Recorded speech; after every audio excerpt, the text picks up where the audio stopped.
पाकिस्तान के अंदरूनी मामलात में मुदाखलत पर पाकिस्तान का अमरीका से शदीद एहतजाज, इस पर बात करेंगे। हमारे साथ मौजूद हैं वफाकी वज़ीर ख़ारजा शाह महमूद कुरैशी साहब। बहुत शुक्रिया शाह साहब, आपके वक्त है। शाह साहब, एहतजाज किया गया है पाकिस्तान की जानिब से अमरीका से? जी बिल्कुल, जैसे कि आपके इल्म में है, मैं तो मुल्क से बाहर था, चीन में था, और मैं पाकिस्तान की नुमाइंदगी करने गया था। तो मैं जैसे ही लौटा तो मैं सीधा वज़ीर आज़म से मिलने गया, और जो मेरी वहाँ मुलाकातें थीं उनका खुलासा मैंने उनकी खुतबत में पेश किया। और वहाँ मुझे बताया गया कि नेशनल सिक्योरिटी कमेटी का इजलास, जिसमें मैं नहीं था क्योंकि मैं मुल्क से बाहर था, नहीं तो ज़रूर होता, उसके कुछ फैसलों का जिक्र किया गया। उनमें से एक फैसला ये था कि इस पर अपना एहतजाज, हमारे अंदरूनी मामलात में मुदाखलत पर एहतजाज जो है वो रिकॉर्ड करवाया जाए, डीमार्श किया जाए। तो मैंने नेशनल सिक्योरिटी कमेटी के फैसले को आगे बढ़ाने के लिए फॉरेन सेक्रेटरी को हिदायत दी कि फिल फॉर हमारे एडिशनल सेक्रेटरी अमेरिकाज और फॉरेन सेक्रेटरी उनको बुलाएं, जो वहाँ उनके नाज़िम उल-उमूर हैं यहाँ इस्लामाबाद में, और डीमार्श करें। और मैंने हिदायत दी अपने सफ़ीर को वाशिंगटन में कि वहाँ भी उनकी एक अहम सफारतकार से मुलाकात होनी थी, जो सेंट्रल एशिया और साउथ एशिया के मामलात को देखते हैं, कि वहाँ भी अपना एहतजाज रिकॉर्ड कराएं। शाह साहब, आइंदा का लाहेअमल क्या होगा फिर? देखिए, वज़ीर आज़म ने कौम से खिताब किया है, पाकिस्तान के लोगों को एतमाद में लिया है और कहा है कि उनकी बड़ी वाज़ेह सोच है और वो समझते हैं एक आज़ादाना खारजा पॉलिसी पाकिस्तान के मफाद में है। हम सबसे अच्छे ताल्लुकात चाहते हैं, हम किसी से ताल्लुकात बिगाड़ने के ख्वाहिशमंद नहीं हैं, बशमूल अमेरिका। अमेरिका की अहमियत से हम गाफिल नहीं हैं, और पाकिस्तान की कुर्बानियों से अमेरिका को गाफिल नहीं होना चाहिए। अफगानिस्तान के अमन में, इस्तेहकाम में जो पाकिस्तान ने किरदार अदा किया है, वो किसी से पोशीदा नहीं है। 15 अगस्त के बाद जो फॉरेन नेशनल्स का वहाँ से इनखला हुआ, अमरीकियों का वहाँ से इनखला हुआ, उसमें जो पाकिस्तान का, यूरोपियंस का जो वहाँ से इनखला हुआ, जो पाकिस्तान का किरदार है, उसका शुक्रिया अदा किया गया, बारहा शुक्रिया बहुत से यूरोपियन फॉरेन मिनिस्टर्स ने किया और अमरीकी हुकाम ने भी किया। तो इन खिदमात को भी सामने रखना चाहिए जो पाकिस्तान ने दी हैं, और हमारी कुर्बानियाँ जो हमने जानी और माली कुर्बानी दी है, उसका एहसास जहन में होना चाहिए। बहरहाल ये सब कुछ कहने के बावजूद वज़ीर आज़म ने कल कौम से कहा है कि अब ये फैसले का लम्हा है, और 3 अप्रैल बरोज़ इतवार कौम को एक बड़ा फैसला करना है, और उनके सामने 2 रास्ते हैं। एक रास्ता है खुद मुख्तारी का, खुददारी का, और दूसरा रास्ता है गुलामी का। फैसला कौम ने करना है, पाकिस्तान के लोगों ने करना है, पाकिस्तान की आवाम ने करना है। और उन्होंने कहा, मैं और मेरे साथी जो भी मेरे साथ हैं, जो रहते हैं, जो जाते हैं, जो चले गए, उनको मुबारक हो। जो रहते हैं, जो डट के खड़े हैं, उनसे मैं कह रहा हूँ और अपनी कौम से कह रहा हूँ कि हमें एक खुददार कौम के तौर पर और सर उठाकर अगर जीना है, तो कई दफ़ा मुश्किल और कड़वे फैसले करने पड़ते हैं, कठिन जो है फैसले करने पड़ते हैं, और कुछ मुश्किलात का सामना भी किया जाता है। लेकिन जिंदा कौमें ऐसा कर गुजरती हैं, और तारीख इस बात की गवाह है कि जब कौम कोई बड़ा फैसला करती है तो उसके बड़े नताइज भी निकलते हैं। आज वक्त आ गया है कि कौम को एक बड़ा फैसला करना है।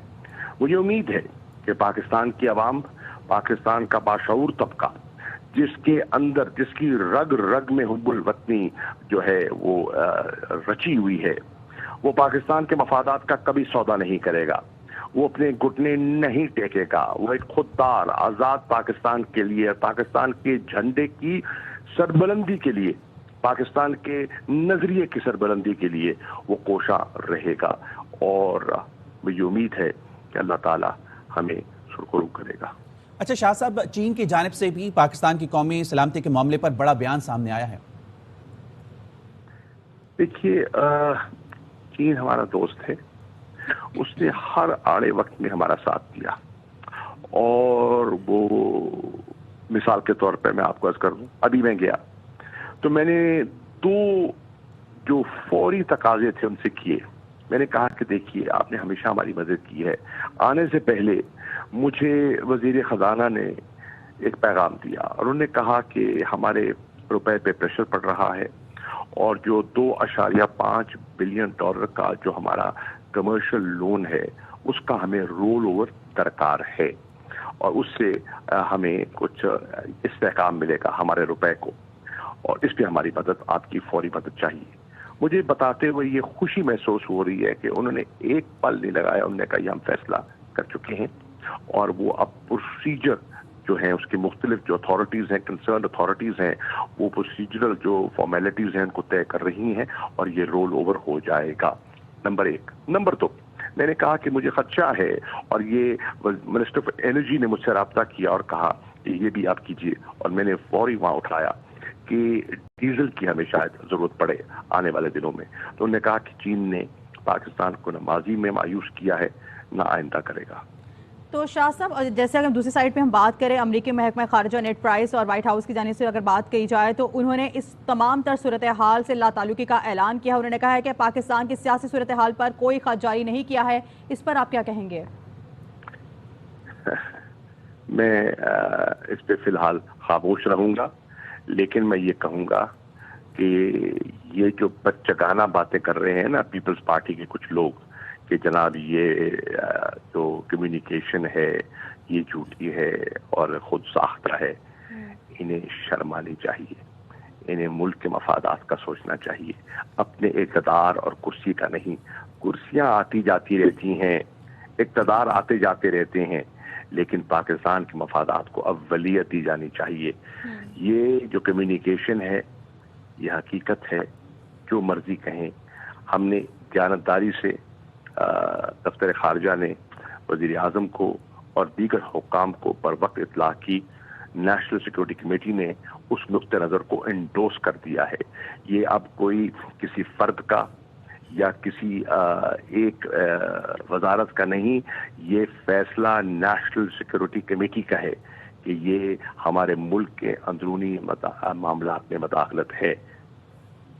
ٹھیک ہے, اندرونی معاملات میں مداخلت پر پاکستان کا امریکہ سے شدید احتجاج. سفارتی ذرائع کے مطابق قائم مقام امریکی ناظر امور کی دفتر خارجہ طلب کیا گیا ہے. اسی حوالے سے ہمارے ساتھ موجود ہے وزیر خارجہ شاہ محمود قریشی. آپ کا بہت شکریہ. اہم ترین خبریں اب ایک کلک کی دوری پر. آپ کے پسندیدہ ٹاک شوز ہوں یا اہم ملکی یا غیر ملکی شخصیات کی نیوز کانفرنسز, ہر لمحہ باخبر رہنے کے لیے سبسکرائب کریں ہمارا YouTube چینل. موسم کی صورتحال ہو یا کھیل کے میدان سے خبریں, اپنے موبائل فون سے ملکی اور بین الاقوامی اہم خبروں تک رسائی کے لیے ڈاؤن لوڈ کیجیے موبائل ایپ. باوثوق ذرائع سے مصدقہ خبروں, تجزیوں اور تبصروں سے مستفید ہونے کے لیے وزٹ کیجیے پاکستان کی سب سے بڑی نیوز ویب سائٹ www.arYnews.tv. ان سب کے علاوہ پاکستان کا سب سے بڑا فیس بک پیج ہو, سب سے بڑا نیوز انسٹاگرام اکاؤنٹ یا پھر ٹویٹر, ARY نیوز پہنچا رہا ہے خبریں سب سے پہلے آپ تک, تاکہ آپ رہیں ہر لمحہ باخبر.